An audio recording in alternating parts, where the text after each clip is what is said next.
Hi, this is Tutor Nick P, and this is Idioms 389. The idiom today is to burn your bridges, or sometimes you can say burn your bridges behind you. Okay, if somebody wants a screenshot, now's a good time. Let's get right to it. This idiom could be rephrased to burn one's boats, or to burn your bridges behind you. So it could be burn your bridges behind you, or to burn one's boats. Let's continue. If someone burns his or her bridges, it cuts off and stops all means of retreat. Yes. Thus, it forces one to fight with more determination. One realizes that they cannot cut and run. So if it's the army and you burn the bridges behind you, you can't run away again because you burnt those bridges. So you have to fight. It turns into a do or die situation. Okay, let's continue. The origin of this idiom derives from war tactics in ancient times. There are two theories. One is that during the Roman Empire, governments sometimes burnt bridges for two reasons. One was to make it impossible for the enemy to escape. So once the enemy was past there, you burn the bridges behind him, he can't go back that way.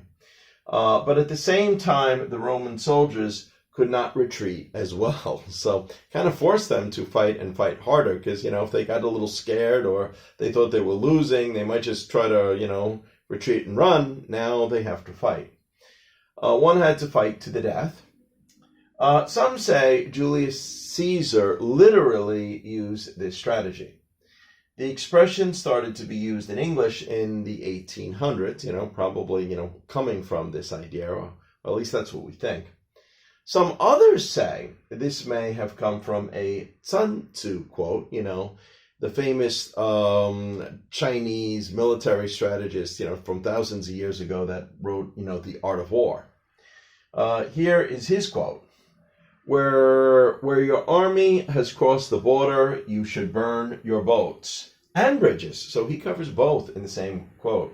In order to make it clear to everybody that you have no hankering after home. Hankering means a strong desire for something, if you have a hankering. So that's basically one of the tactics that he's saying as well.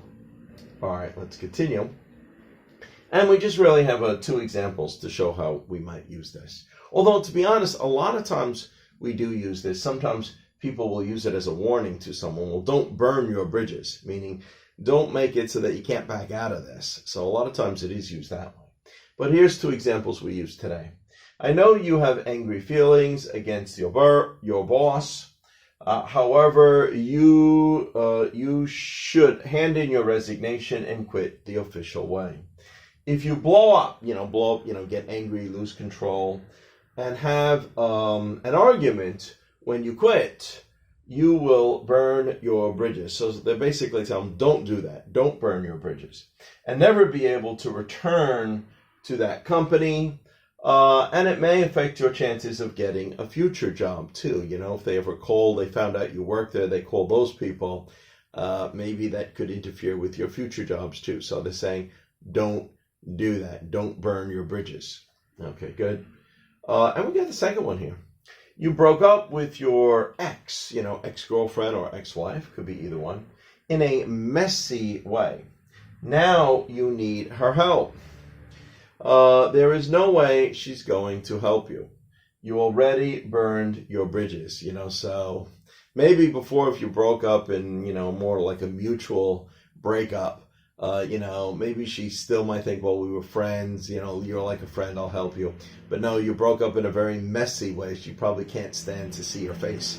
So you kind of burned that bridge. So if you need her help, it's not going to help you anymore. Okay, anyway, I hope you got it. I hope it was clear. I hope it was informative. Thank you for your time. Bye-bye.